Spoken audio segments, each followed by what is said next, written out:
Hello and Vanakkam everyone. Yes, you're right. In this video and more coming, we are going to explore parts of Tamil Nadu on a bicycle. My name is Vilas and you're watching AV Team Canada channel.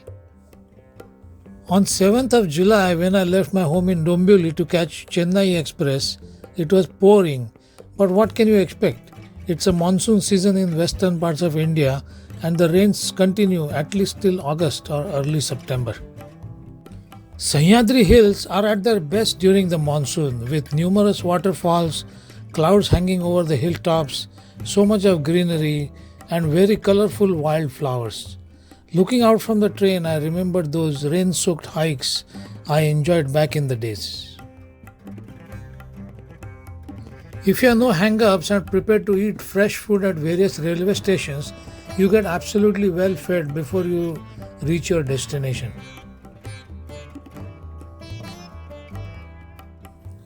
Pune, Solapur, Raichur, Guntakal, Renugunta are some of the major stations on which the train had a brief halt before reaching Chennai on time at about 11 in the morning the next day. Just before getting off at Chennai railway station, I was chatting with a co passenger who was a contractor working for local railways. He said after you get off at Chennai and walk for a kilometer or so, you can take a metro train to Mylapore, a suburb of Chennai. Another kilometer or so of walking, and I could reach the bicycle store I had already researched. My journey so far had been very comfortable, and as soon as I got off in Tamil Nadu, I didn't want to negotiate and argue with auto rickshaw drivers, so I decided to walk and take a metro. Don't know if that was only a kilometer of a walk or so, because by the time I reached metro station, I was dripping sweat. Must have been the weight of my panniers, backpack, climbing up and down a few foot over bridges, and most certainly the humidity. Welcome to Tamil Nadu.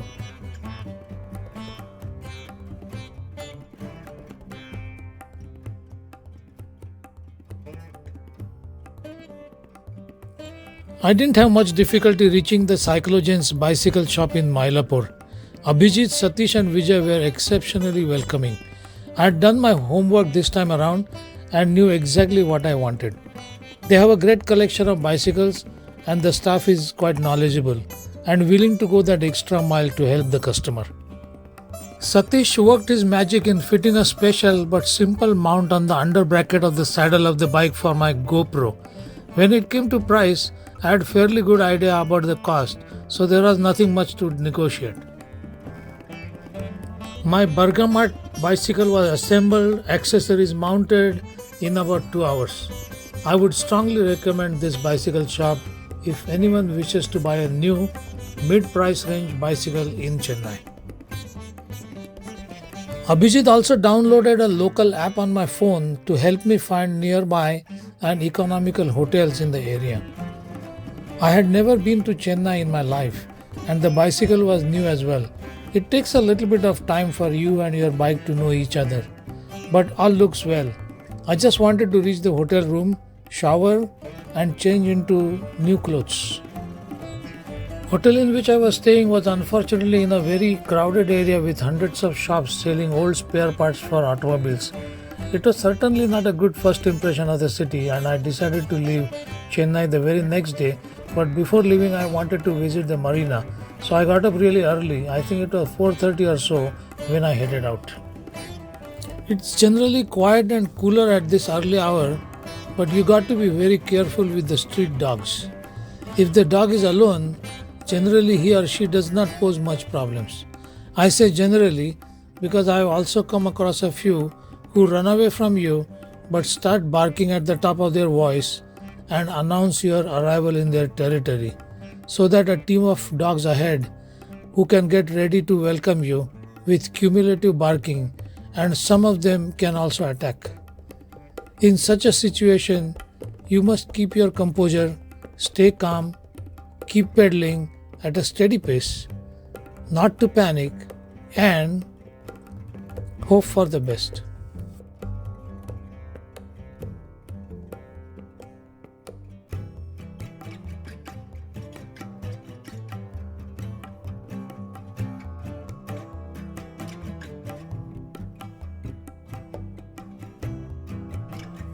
Chennai, formerly known as Madras, is about 400 years old city with a population of about 9 million people. At this early hour, most of them are sleeping, but it's okay with me. I get to ride on a relatively empty roads. By the time I reach the Marina Beach, or they simply call it Marina, it was just about time for a sunrise. The weather was muggy and clouded, so there was no chance of enjoying that sunrise from the ocean. Marina, I hear, is the second longest natural urban beaches in the world, after Cox's Bazar Beach in Bangladesh. That stretches a remarkable 122 kilometers in length. Marina in Chennai is only 6 kilometers long. Apart from morning joggers, a few cyclists, people doing their morning walks along the beach, I also could see the horse-mounted police, a legacy left behind by the British.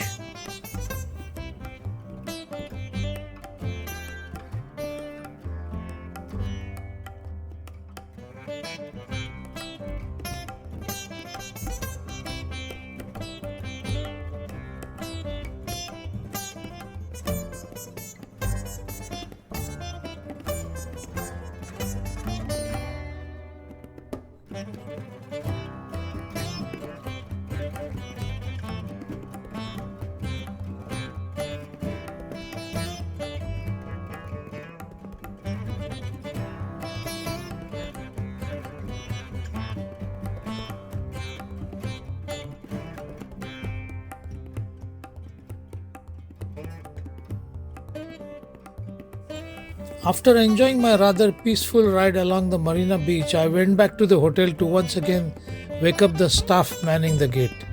They were not too happy because when I left early in the morning, I had woken them up as well. After a quick shower, I got ready for my ride to Kanchipuram, a distance of about 85 kilometers. For one night stay, I paid about 1000 rupees to this hotel. Cycling in a major and densely populated city like Chennai can be extremely challenging. People want to reach their workplaces on time, children have to be dropped to their schools, shopkeepers have to open their shops. Everyone is in big rush except me. Also, I'm not used to this rather chaotic traffic, but must quickly learn the technique of maneuvering my bicycle. Finally, after biking for more than 30 kilometers, I was on a slightly quieter road. Kanchipuram does not fall on the ECR or the East Coast Road as it is called. It's a detour of about 70 kilometers, but on the very first day of my journey itself, I had decided to take this detour and visit the spiritual capital of Tamil Nadu.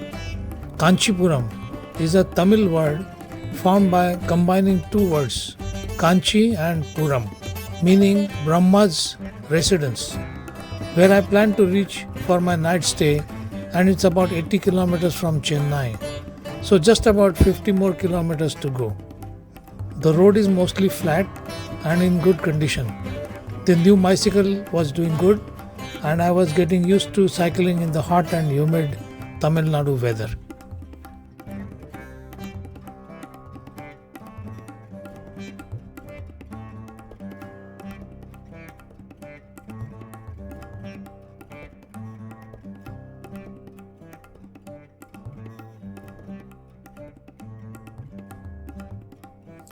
I was taking it easy on this very first day of my biking, going steady at about 20 kilometers per hour speed and taking breaks for refilling water. Typically, all hotels have their check-in time after 1 pm and check-out time at 10 am. So I had plenty of time and stopped at a few coffee houses that served some snacks and coffee and met some very friendly staff at Kicha's Cafe. They were curious to know about my earlier bicycling journeys and future plans. There I met Mr. Thangamariappan, a local businessman who acted as an interpreter between the staff and me, as they didn't understand English and I didn't know a word of Tamil.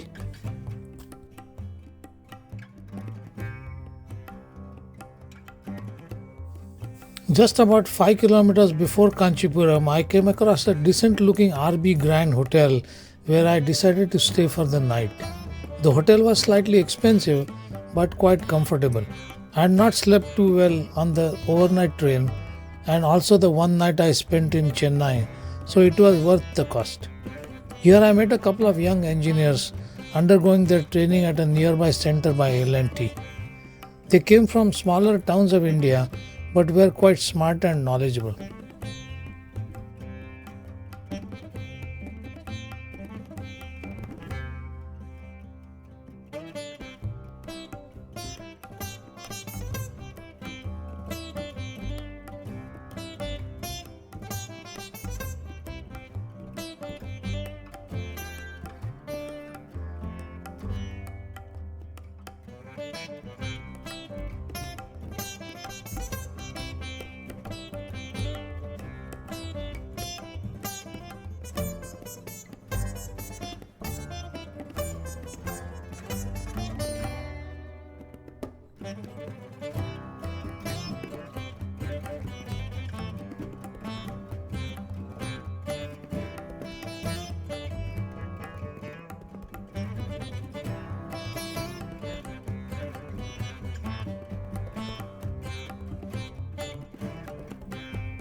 After a nice South Indian meal the earlier night, I worked a little bit on my video editing and went to bed.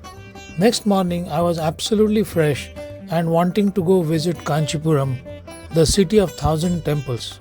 For anyone to visit, understand, and appreciate all these temples, it will possibly take several months.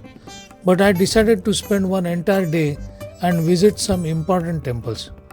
Kanchipuram is known for its temple architecture, 1000 pillared halls, huge temple towers, and silk saris. The earliest references to Kanchipuram are found in the books of the Sanskrit grammarian Patanjali, who lived between the 3rd and the 2nd centuries BCE. Kanchi Kailashnath temple was built in the 7th century AD by a Pallava king.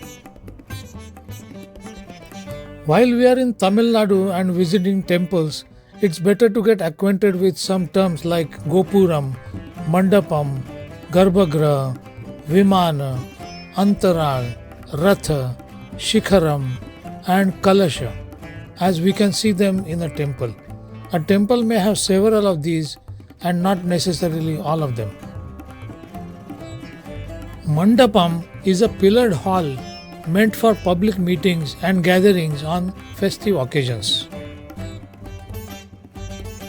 The Gopuram refers to the pyramidal shaped tower at the temple entrance and is an important feature in South Indian temples. Garbhagriha is the sanctum sanctorum of a temple where the main deity is placed. Vimana or Shikhara refers to the dome-like structure above the Garbhagriha. Shikhara refers to the rising tower in a temple and is one of the important characteristics of a temple.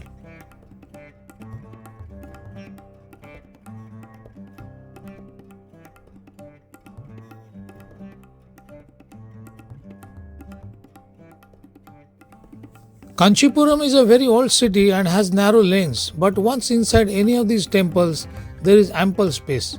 Thousands of local and devotees across India visit these temples each day. They are also very popular with international tourists. All temples I visited were exceptionally clean as well.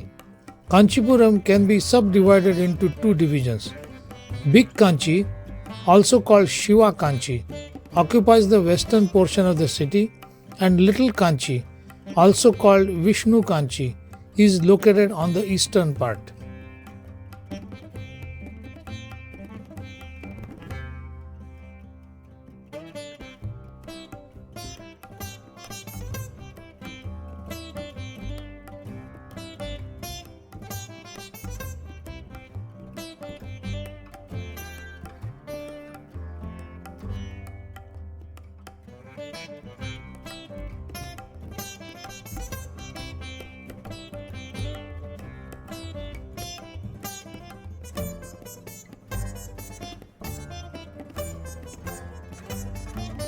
In Hinduism, death of a family member brings in social isolation for 10 days or the mourning period. In olden days, death was majoritarily because of diseases, and in such scenarios, the social isolation was justified. Life does not stop even after a loved one has passed away. There are certain rituals and ceremonies performed on the 10th and the 12th day to get back to normal life. One portion of this pond is allocated to perform these rituals. After a long day visiting and appreciating the Pallava dynasty architecture of Kanchipuram, it was time to head back to the hotel. I possibly cycled only about 20 odd kilometers that day, but walked a lot and I was hungry as well. I didn't get a chance to have my lunch. Typically, while on a bicycle tour, I make sure to have heavy breakfast, and then even if I don't get a chance to have lunch, it's okay. Upasana restaurant served some of the best South Indian dishes I ever had in my life. Or so I felt because I was so hungry. Thank you for your time, and we'll see you on my next day bicycle ride to Mamalapuram.